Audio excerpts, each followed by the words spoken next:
What's up, guys? Shay Stevens here, PDGA number 77522, and today we're taking a look at my form. Let's get to it.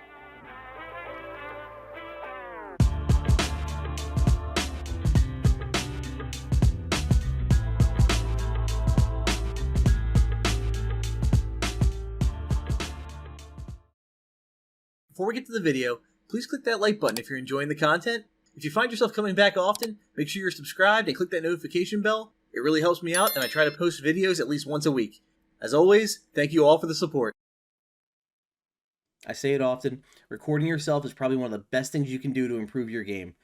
Doesn't matter how you're feeling or what you think you're doing, the tape doesn't lie, and I need to get in front of a camera and see what's going on with my form. The two things I wanted to work on are, first, my driver accuracy is just not where I need it to be. I'm usually, no, I'm not really a bomber, but I can at least hit my lines with my drivers. I've been just spraying things, so I wanted to get in front of a camera, see what's going on there.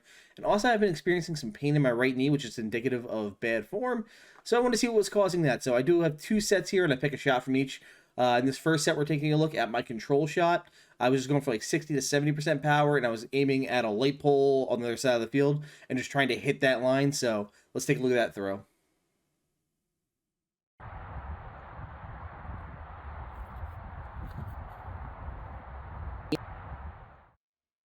All right, now let's slow things down and take a look. Start with my address. Looks fine here. X step is a little on the wide side again. I need to work on shortening that up a bit. It's kind of a problem I've been playing with for a while. I like how my foot comes down, my back foot. I'm pretty much square, but look at that little shift. That's something I've never noticed before. So my foot seems to come down perpendicular to my target. I am throwing a little bit. I'm throwing kind of from back to forward, to describe, kind of like from like 2 o'clock to 8 o'clock. This isn't a complete, I wasn't parallel when I set the camera up. Unfortunately, I was kind of working with the lighting.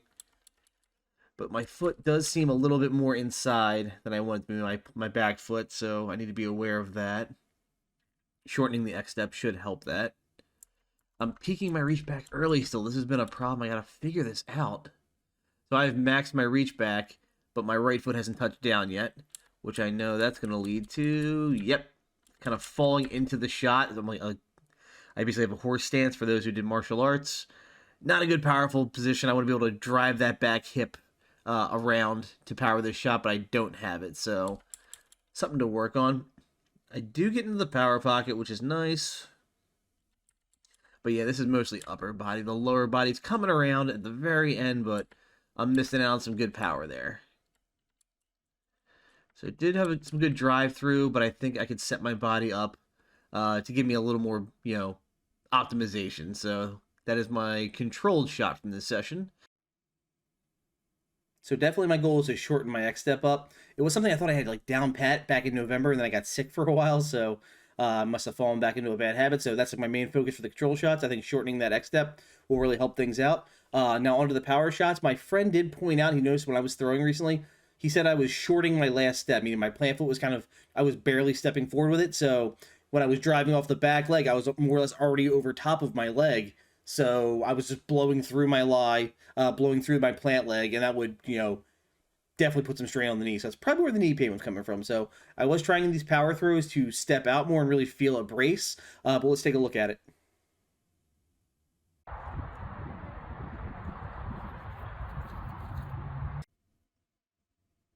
All right, now let's slow down this power shot. It did go a bit further than the controlled shot, so something changed. Let's see if we can spot it. So for my address, into the X step, and that is a really wide X step. I need to shorten that up, Shay. Come on. So the toe is turned back, hips are back, so kind of early turn. I want to be, and again, the reach back is peaked pretty early. I'm doing something cool, goofy with the wrist there. You see it just kind of like dips down. So there's the plant. It's starting to pull through. The weight shift is a little bit better. I'm still over the back foot.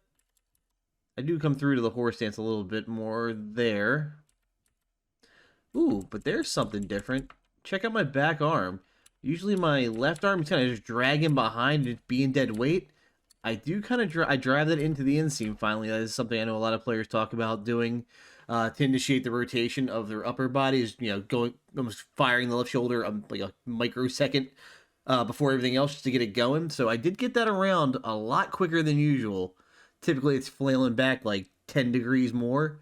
So that probably is where I got the little extra power from. Is just more upper body. My lower body's still not playing a part in the shot, but did have some good drive again, good explosion. But I'm really just not benefiting from that lower body. I have all this energy down there. Got some decent calf muscles. Come on, guys, give me that at least.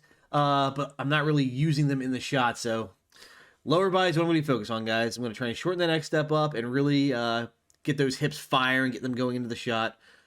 Still got to celebrate, getting that arm around the upper body. That left arm dragging has been something that's plagued me for a while. So to see that get into a better position, that's a plus. I got to celebrate the little wins. As I said, you got to celebrate the small victories. If you've been following me, this trailing left hand in my shot has been just a chronic issue for years. So to finally do that little swim move to the inside, get that shoulder closed in, and get that extra rotational speed, loved it. It finally felt right, like it felt good. So just got to reinforce that, keep doing it. The X step I think is my main problem again. I just got to shorten that X step. Having it so wide and just throwing things out of alignment, throwing timing off. So get it nice, short, and concise. No wider than my shoulders. I think it'll get things in alignment, and I should have less issues. I had it down pat. I felt like back in November, but then I kept getting sick. Through Thanksgiving, Christmas, and I think I just fell into their old habit. So I gotta get back on the horse, keep throwing, keep practicing, and get that X step nice and short again. And then I'll do a reassessment once I'm feeling good there. So in terms of the front foot, this throw didn't really illustrate that well, but later in the set where I was practicing, not filming, I was stepping up more and more and trusting myself, with the weight shift, and I was having some bombs for throws. And the next day, I actually woke up and I had some soreness in my legs, my left leg from pushing off and my left leg from bracing, and it was like that muscle soreness from like a good workout. So I was doing that right. So got to reinforce that, keep doing that for my big drives. But again, guys, filming yourself is the best thing you can do to improve your game. I know it hurts. Watching yourself is one of those painful things to do, but it's rewarding because you can learn your problems and just get over those frustrations. And if you're having trouble finding your problems, there are so many great resources out there for you. You have Overthrow Disc Golf, you have Danny Lindahl, you have the Disc Golf Form Check group on Facebook. Heck, if you want, you can send me an email with a link to you throwing to Shay Stevens 77522@gmail.com. I'll take a look and I'll see if I can help you out. But that couple seconds of suffering of watching yourself throw, way better than suffering on the course and just being frustrated with your game. So definitely try that out, guys. I just want to remind you before I go, I have my 900 subscriber giveaway going on. I'll have it linked for you up here. Be sure to get into that. I think it closes on March 4th, I said. So definitely get in the running for that. As always, thank you for all the support, guys. If you have any questions for me, reach out. I'll do my best to answer them. Take care. Thank you to my sponsors. For all your disc golf needs, check out Phoenix Discs and Foundation Disc Golf.